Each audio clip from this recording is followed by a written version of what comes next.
नमस्कार। आइए सुनते हैं मुंशी प्रेमचंद जी की लिखी कहानी तथ्य। वह भेद अमृत के मन में हमेशा ज्यों का त्यों बना रहा और कभी न खुला। न तो अमृत की नज़रों से, न उसकी बातों से, और न रंग ढंग से ही पूर्णिमा को कभी इस बात का नाम को भी भ्रम हुआ कि साधारण पड़ोसियों का जिस तरह बर्ताव होना चाहिए और लड़कपन की दोस्ती का जिस तरह निभाव होना चाहिए, उसके सिवा अमृत का मेरे साथ और किसी प्रकार का संबंध है या हो सकता है। बेशक जब वह घड़ा लेकर कुएं पर पानी खींचने के लिए जाती थी, तब अमृत भी ईश्वर जाने कहाँ से वहां आ पहुंचता था और जबरदस्ती उसके हाथ से घड़ा छीनकर उसके लिए पानी खींच देता था। और जब वह गाय को सानी देने लगती थी, तब वह उसके हाथ से भूसे की टोकरी ले लेता था और गाय की नाद में सानी डाल देता था। जब वह बनिए की दुकान में कोई चीज लेने जाती थी, तब अमृत भी अक्सर उसे रास्ते में मिल जाया करता था और उसका काम कर देता था। पूर्णिमा के घर में कोई दूसरा लड़का या आदमी नहीं था। उसके पिता का कई साल पहले परलोकवास हो चुका था और उसकी माँ पर्दे में रहती थी। जब अमृत पढ़ने जाने लगता, तब पूर्णिमा के घर जाकर पूछ लिया करता था कि बाजार से कुछ मंगवाना तो नहीं है। उसके घर में खेती बाड़ी होती थी, गाय भैंसे थी और बाग बगीचे भी थे। वह अपने घर वालों की नज़र बचाकर फसल की चीज़ें सौगात के तौर पर पूर्णिमा के घर दे आता था। लेकिन पूर्णिमा उसकी इन खातिरदारियों को उसकी भलमनसाहट और खाने पीने से संतुष्ट होने के सिवा और क्या समझे और क्यों समझे। एक गांव में रहने वाले चाहे किसी प्रकार का रक्त संबंध या कोई रिश्तेदारी न रखते हों, लेकिन फिर भी गांव के रिश्ते से भाई बहन होते ही तो हैं।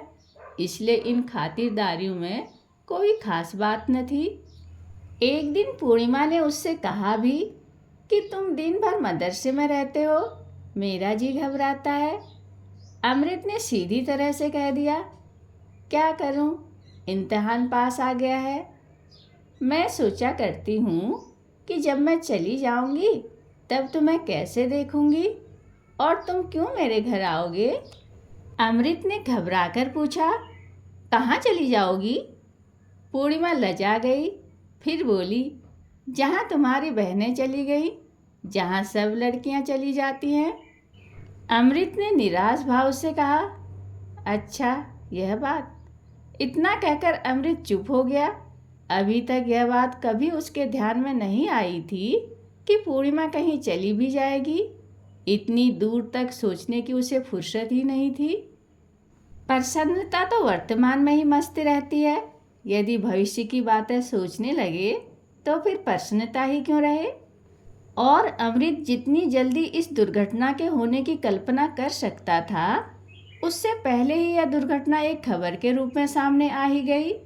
पूर्णिमा के ब्याह की एक जगह बातचीत हो गई।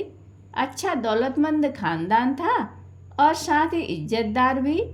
पूर्णिमा की माँ ने उसे बहुत खुशी से मंजूर भी कर लिया। गरीबी की उस हालत में उसकी नज़रों में जो चीज़ सबसे ज़्यादा प्यारी थी वह दौलत थी। और यहाँ पूर्णिमा के लिए सब तरह से सुखी रहकर जिंदगी बिताने के सब सामान मौजूद थे, मानो उसे मुँह मांगी मुराद मिल गई हो। इससे पहले वह मारे फिक्र से घुली जाती थी। लड़की के ब्याह का ध्यान आते ही उसका कलेजा धड़कने लगता था। अब मानो परमात्मा ने अपने एक ही कटाक्ष से उसकी सारी चिंताओं और विकलताओं का अंत कर दिया। अमृत ने सुना तो उसकी हालत पागलों सी हो गई। वह बेतहाशा पूर्णिमा के घर की तरफ दौड़ा, मगर फिर लौट पड़ा। होश ने उसके पैर रोक दिए। वह सोचने लगा कि वहां जाने से क्या फायदा। आखिर उसमें उसका कसूर ही क्या है और किसी का क्या कसूर है। अपने घर आया और मुंह ढांप कर लेट रहा। पूर्णिमा चली जाएगी, फिर वह कैसे रहेगा। वह विचलित सा होने लगा। वह जिंदा ही क्यों रहे, जिंदगी में रखा ही क्या है। लेकिन यह भाव भी दूर हो गया और उसका स्थान लिया उस निस्तब्धता ने जो तूफान के बाद आती है।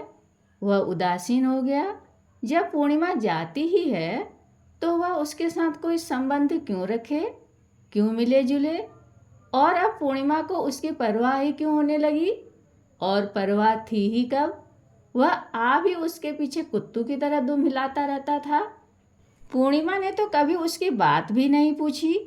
और अब उसे क्यों ना अभिमान हो, एक लखपति की स्त्री बनने जा रही है। शौक से बने, अमृत भी जिंदा रहेगा, मरेगा नहीं।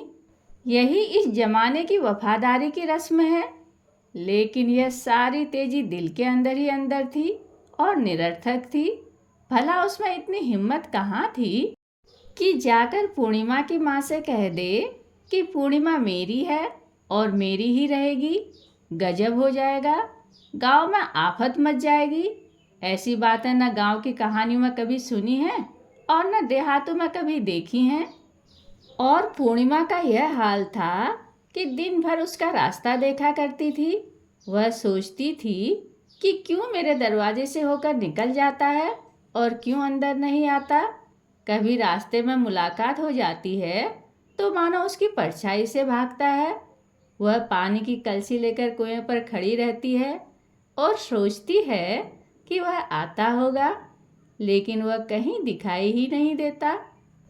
एक दिन वह उसके घर गई और उससे जवाब मांगा। उसने पूछा, तुम आजकल आते क्यों नहीं? बस उसी समय उसका गला भर आया। उसे याद आ गया कि अब वह इस गांव में थोड़े ही दिन की मेहमान है। लेकिन अमृत चुपचाप ज्यों का त्यों बैठा रहा। लापरवाही से उसने सिर्फ इतना कहा, इम्तिहान पास आ गया है, फुर्सत ही नहीं मिलती। फिर कुछ ठहर कर उसने कहा, सोचता हूँ कि जब तुम जा ही रही हो। वह कहना ही चाहता था कि तो फिर अब मोहब्बत क्यों बढ़ाऊं, मगर उसे ध्यान आ गया कि बहुत मूर्खता की बात है। अगर कोई रोगी मरने जा रहा है तो क्या इसी विचार से उसका इलाज छोड़ दिया जाता है कि वह मरेगा ही?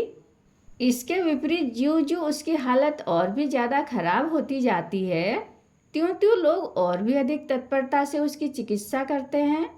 और जब उसका अंतिम समय आ जाता है तब तो दौड़ धूप की हद ही नहीं रहती। उसने बात का रुख बदल कर कहा, सुना है वह लोग भी बहुत मालदार है। पूर्णिमा ने उसके ये अंतिम शब्द सुने ही नहीं या उनका जवाब देने की जरूरत नहीं समझी। उसके कानों में तो जवाब का पहला हिस्सा गूंज रहा था। उसने बहुत ही दुखपूर्ण भाव से कहा, तो इसमें मेरा क्या कसूर है? मैं अपनी खुशी से तो जा नहीं रही हूँ, जाना पड़ता है इसलिए जा रही हूँ। यह कहते कहते बारे लाज के उसका चेहरा लाल हो गया। जितना उसे कहना चाहिए था शायद उससे ज़्यादा वह कह गई थी। मोहब्बत में भी शतरंज सी चालें होती हैं। अमृत ने उसकी तरफ इस तरह देखा कि मानो वह इस बात की जांच करना चाहता है कि इन शब्दों में कुछ अर्थ भी है या नहीं। क्या अच्छा होता कि उसकी आंखों में आर पार देखने की शक्ति होती। इस तरह तो सभी लड़कियां निराश भाव से बात करती हैं, मानो ब्याह होते ही उनकी जान पर आ बनेगी।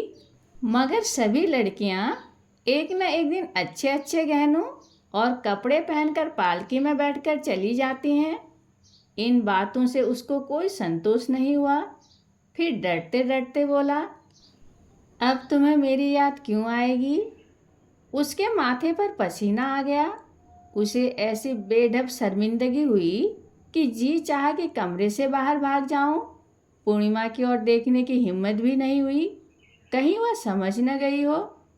पूर्णिमा ने सिर झुकाकर मानो अपने दिल से कहा, तुम मुझे इतना निर्मोही समझते हो, मैं बेकसूर हूँ और मुझसे रूठते हो। तुम्हें इस समय मेरे साथ सहानुभूति होनी चाहिए थी। तुम्हें उचित था कि तुम मुझे ढांढस देते और तुम मुझसे तने बैठे हो। तुम ही बतलाओ कि मेरे लिए कौन सा दूसरा रास्ता है। जो मेरे अपने हैं वही मुझे गैर के घर भेज रहे हैं। वहाँ मुझ पर क्या बीतेगी, मेरी क्या हालत होगी? क्या यही गम मेरी जान लेने के लिए काफ़ी नहीं है, जो तुम उसमें अपना गुस्सा भी मिलाए देते हो? उसका गला फिर भर आया। आज पूर्णिमा को इस प्रकार दुखी और उदास देखकर अमृत को विश्वास हो गया कि इसके अंदर भी एक छिपी हुई वेदना है। उसका ओछापन और स्वार्थपरता मानो कालिख बनकर उसके चेहरे पर चमकने लगी। पूर्णिमा के इन शब्दों में पूरी सत्यता थी और साथ ही कितनी फटकार और कितना अपमान भी भरा हुआ था। जो पराये हों उनसे शिकायत ही क्यों करें? अवश्य ही ऐसी अवस्था में उसे पूर्णिमा को ढांढस दिलाना चाहिए। यह उसका कर्तव्य उसे बहुत प्रसन्नता के साथ पूरा करना चाहिए था।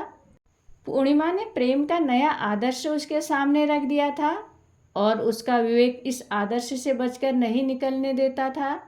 इसमें संदेह नहीं कि प्रेम भी एक स्वार्थी त्याग है, परंतु बहुत बड़ा और जिगर को जलाने वाला है। उसने लज्जित होकर कहा, माफ़ करो पूर्णिमा, मेरी भूल थी, बल्कि बेवकूफ़ी थी। पूर्णिमा का ब्याह हो गया। अमित जी जान से उसके ब्याह के प्रबंध में लगा रहा। दूल्हा अधेड़ था, तोंदल और भोना था और साथ ही बहुत घमंडी और बदमिजाज भी था। लेकिन अमृत ऐसी तत्परता से उसकी खातिरदारी कर रहा था कि मानो वह कोई देवता हो और उसकी एक ही मुस्कुराहट उसे स्वर्ग में पहुंचा देगी। पूर्णिमा के साथ बातचीत करने का अमृत को अवसर ही नहीं मिला और न उसने अवसर निकालने का कोई प्रयास किया। वह पूर्णिमा को जब देखता था तब वह रोती ही रहती थी और अमृत आंखों की जबान से जहाँ तक हो सकता था बिना कुछ कहे ही उसे जितना ढांढस और तसल्ली दे सकता था वह देता था और उसके प्रति सहानुभूति दिखलाता था। तीसरे दिन पूर्णिमा रो धोकर ससुराल विदा हो गई। अमृत ने उसी दिन शिवजी के मंदिर में जाकर परम निष्ठा तथा भक्ति से भरे हुए दिल से प्रार्थना की कि पूर्णिमा सदा सुखी रहे। जब नया और ताज़ा गम हो तो फिर इधर उधर के और फालतू विचारों का भला कहाँ प्रवेश हो सकता है। दुख तो आत्मा के रोगों का नाशक है, परंतु मन में उसे एक तरह की शून्यता का अनुभव हो रहा था। मानो अब उसका जीवन उजाड़ हो गया था। अब उसका कोई उद्देश्य या कोई कामना नहीं रह गई थी। 3 बरस बाद पूर्णिमा फिर मैके आई। इस बीच में अमृत का भी ब्याह हो गया था और जीवन का जुआ गर्दन पर रखे हुए लकीर पीटता चला जा रहा था। परंतु उसके मन में एक ऐसी अस्पष्ट सी वासना दबी हुई थी जिसे वह कोई स्पष्ट रूप नहीं दे सकता था। वह वासना थर्मामीटर के पारे की तरह उसके अंदर सुरक्षित थी। अब पूर्णिमा ने आकर उसमें गर्मी पैदा कर दी थी और वह पारा चढ़कर सरसाम की सीमा तक जा पहुंचा था। उसकी गोद में 2 बरस का एक प्यारा सा बच्चा था। अमृत उस बच्चे को दिन रात मानो गले से बांधे रहता था। वह सवेरे और संध्या उसे गोद में लेकर टहलने जाया करता था और उसके लिए बाजार से तरह तरह के खिलौने और मिठाइयाँ लाया करता था। सवेरा होते ही उसके जलपान के लिए हलवा और दूध लेकर पहुंच जाता था। उसे नहलाता, धुलाता और उसके बाल साफ करता था। उसके फोड़े फुंसियाँ धोकर उस पर मलहम लगाता था। ये सभी सेवाएं उसने अपने जिम्मे ले ली थी।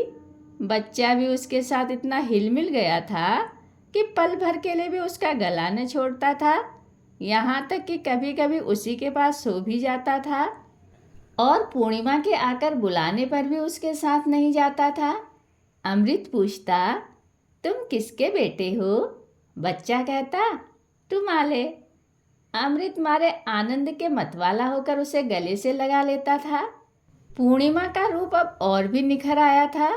कली खिलकर फूल हो गई थी। अब उसके स्वभाव में अहमन्यता और अभिमान आ गया था और साथ ही बनाव श्रृंगार से प्रेम भी हो गया था। सोने के गहनों से सजकर और रेशमी साड़ी पहनकर अब वह और भी अधिक आकर्षक हो गई थी और ऐसा जान पड़ता था कि मानो वह अमृत से कुछ बचना चाहती है। बिना कोई विशेष आवश्यकता हुए उससे बहुत कम बोलती है और जो कुछ बोलती भी है वह इस ढंग से बोलती है कि मानो अमृत पर कोई एहसान कर रही है।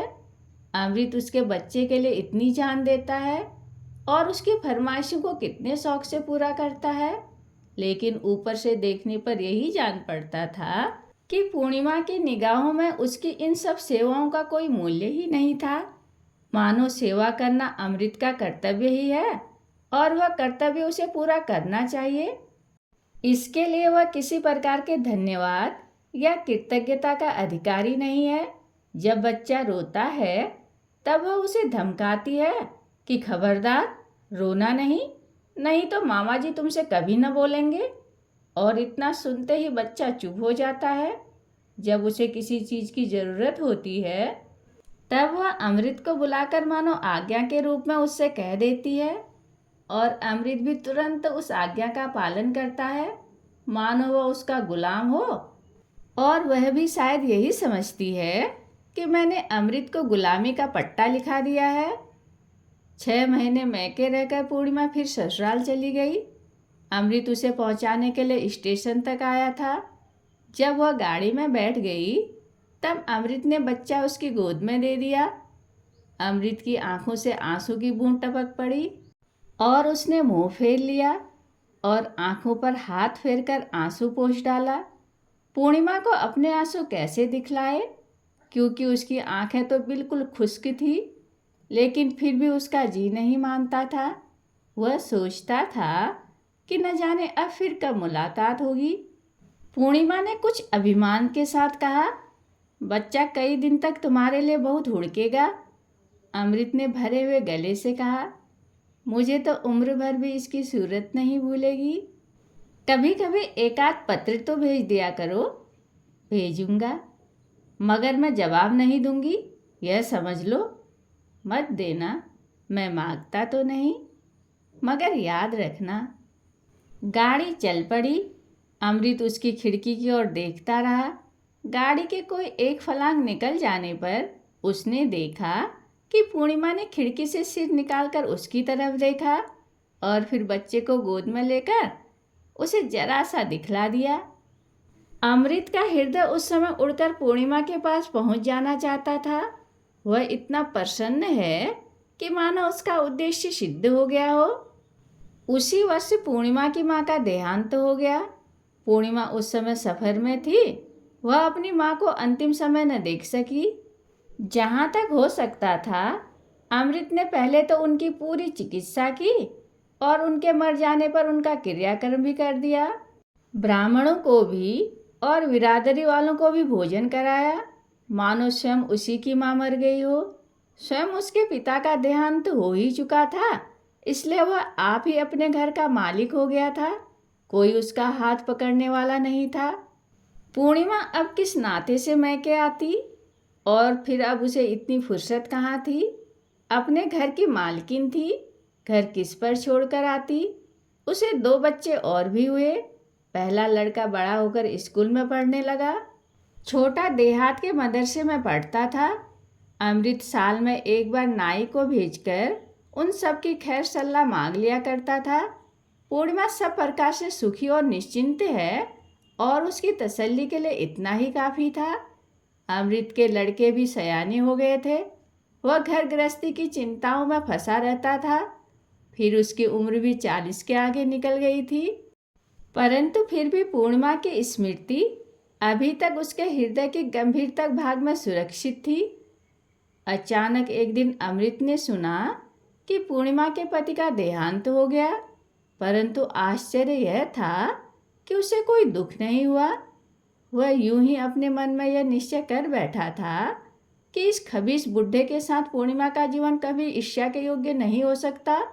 कर्तव्य की व्यवस्था और पतिव्रत धर्म के पालन के विचार से उसने कभी अपना हार्दिक कष्ट प्रकट नहीं किया था, परंतु यह असंभव है कि सभी प्रकार के सुख और निश्चिंतताओं के रहते हुए भी उस घृणित व्यक्ति के साथ उसे कोई विशेष प्रेम रहा हो। यह तो भारतवर्ष ही है जहाँ ऐसी अप्सराएं ऐसे अयोग्य कुपात्रों के गले बांध दी जाती हैं, और नहीं तो यह पूर्णिमा किसी दूसरे देश में होती तो उस देश के नवयुवक उस पर निछावर हो जाते। उसकी मरी वासनाएं फिर जीवित हो गई। अब उसमें वह पहले वाली झिझक नहीं है, और न उसकी जबान पर वह पहले वाली मौन की मोहर ही है। और फिर पूर्णिमा भी अब स्वतंत्र है। अवस्था के धर्म ने अवश्य ही उसे अधिक दयालु बना दिया होगा। वह सोखी, अल्हड़पन और लापरवाही तो कभी की विदा हो चुकी होगी। अब लड़कपन की जगह उसमें अनुभवी स्त्रियों की वे सब बातें आ गई होंगी जो प्रेम का आदर करती हैं। और उसकी इच्छुक होती हैं। वह पूर्णिमा के घर मातम पुरसी करने जाएगा और जहाँ तक हो सकेगा उसकी सेवा करेगा। अब पूर्णिमा के केवल सामीप्य से ही उसमें संतोष हो जाएगा। वह केवल उसके मुंह से यह सुनकर ही हार्दिक संतोष प्राप्त करेगा कि वह भी उसे याद करती है, अब भी उससे वही बचपन का सा प्रेम करती है। 20 साल पहले उसने पूर्णिमा की जो सूरत देखी थी, उसका शरीर भरा हुआ था, गालों पर लाली थी, अंगों में कोमलता थी, उसकी खिंची हुई ठोड़ी थी जो मानो अमृत के भरे हुए कुंड के समान थी। उसकी मुस्कुराहट मादक थी। बस उसका वही रूप अब भी बहुत ही थोड़े परिवर्तन के साथ उसकी आंखों में समाया हुआ था, और वह परिवर्तन उस एकांत की आंखों में उसे और भी अधिक प्रिय जान पड़ने लगा था। अवश्य ही समय की प्रगति का उस पर कुछ न कुछ प्रभाव होगा, परंतु पूर्णिमा के शरीर में किसी ऐसे परिवर्तन की वह कल्पना भी नहीं कर सकता था जिससे उसकी मनोहरता में कोई अंतर आ जाए। और अब वह केवल ऊपरी रूप का उतना अधिक इच्छुक भी नहीं रह गया था जितना उसके मधुर वचनों का भूखा था। वह उसकी प्रेमपूर्ण दृष्टि और उसके विश्वास का ही विशेष इच्छुक था। अपने पुरुषोचित आत्माभिमान के कारण कदाचित वह यह भी समझता था कि वह पूर्णिमा के अतृप्त प्रेम भावना को अपनी नाज बर्दारियों और प्रेम के आवेश से सुरक्षित रखेगा और अपनी पिछली भूल चूक का मार्जन कर डालेगा। संयोग से पूर्णिमा स्वयं ही एक दिन अपने छोटे बच्चे के साथ अपने घर आ गई। उसकी एक विधवा मौसी थी जो उसकी माँ के साथ ही अपने वैधव्य के दिन काट रही थी। वह अभी तक जीती थी। इस प्रकार वह सूना घर फिर से बस गया। जब अमृत ने यह समाचार सुना तब वह बड़े शौक से मानो मदमत्त होकर उसके घर की तरफ दौड़ा। वह अपने लड़कपन और जवानी की मधुर स्मृतियों को अपने मन की झोली में अच्छी तरह संभालता हुआ ले जा रहा था। उस समय उसकी अवस्था ठीक उस छोटे बच्चे के समान थी जो अपने हमजोली को देखकर उसके साथ खेलने के लिए टूटे फूटे खिलौने लेकर दौड़ पड़ता है। लेकिन उसकी सूरत देखते ही उसका सारा शौक और सारी उमंग मानो बुझ सी गई। वह निस्तब्ध होकर खड़ा रह गया। पूर्णिमा उसके सामने आकर सिर झुकाकर खड़ी हो गई। सफ़ेद साड़ी के घूंघट से आधा मुंह छिपा हुआ था, लेकिन कमर झुक गई थी। बाहें सूत सी पतली, पैर के पिछले भाग की रगें उभरी हुई, आंसू बह रहे थे और चेहरे का रंग बिल्कुल पीला पड़ गया था, मानो कफन में लपेटी हुई लाश खड़ी हो। पूर्णिमा की मौसी ने आकर कहा, बैठो बेटा, देखते हो इसकी हालत, सूख कर कांटा हो गई है। एक क्षण को भी आंसू नहीं थमते। सिर्फ एक समय सूखी रोटियां खाती है और किसी चीज़ से मतलब नहीं। नमक छोड़ दिया है, घी दूध सब त्याग दिया है, बस रूखी रोटियों से काम। इस पर आए दिन व्रत रखती है, कभी एकादशी, कभी इतवार और कभी मंगल। एक चटाई बिछाकर जमीन पर सोती है, घड़ी रात रहे उठकर पूजा पाठ करने लगती है। लड़के समझाते हैं मगर किसी की नहीं सुनती। कहती है कि जब भगवान ने सुहाग ही उठा लिया तो फिर सब कुछ मिथ्या है। जी बहलाने के लिए यहाँ आई थी, मगर यहाँ भी रोने के सिवा दूसरा काम नहीं। कितना समझाती हूँ कि बेटी भाग्य में जो कुछ लिखा था वह हुआ, अब सब्र करो। भगवान ने तुम्हें बाल बच्चे दिए हैं, उनको पालो। घर में ईश्वर का दिया सब कुछ है, चार को खिलाकर खा सकती हो। मन पवित्र होना चाहिए। शरीर को दुख देने से क्या लाभ? लेकिन सुनती ही नहीं। अब तुम समझाओ तो शायद माने। अमृत ऊपर से देखने में तो निस्तब्ध, परंतु अंदर हृदय विदारक वेदना छिपाए हुए खड़ा था। मानो जिस नींव पर उसने जिंदगी की इमारत खड़ी की थी वह हिल गई हो। आज उसे मालूम हुआ कि जन्म भर उसने जिस वस्तु को तथ्य समझ रखा था वह वास्तव में मृग तृष्णा थी अथवा केवल स्वप्न था। पूर्णिमा के इस विकट आत्मसंयम और तपस्वियों के से आचरण के सामने उसकी समस्त वासनाओं और प्रेम की उमंगों का नाश हो गया था और उसके जीवन का यह नया तथ्य आकर उपस्थित हो गया था कि यदि मन में मिट्टी को देवता बनाने की शक्ति है तो मनुष्य को भी देवता बनाने की शक्ति है। पूर्णिमा उसी घृणित मनुष्य को देवता बनाकर उसकी पूजा कर रही थी। उसने शांत भाव से कहा, तपस्विनी को हम जैसे स्वार्थी लोग कैसे समझा सकते हैं मौसी? हम लोगों का कर्तव्य इसके चरणों पर सिर झुकाना है, इसे समझाना नहीं। पूर्णिमा ने मुंह पर का घूंघट हटाते हुए कहा, तुम्हारा बच्चा तुम्हें अभी तक पूछा करता है। कहानी सुनने के लिए धन्यवाद।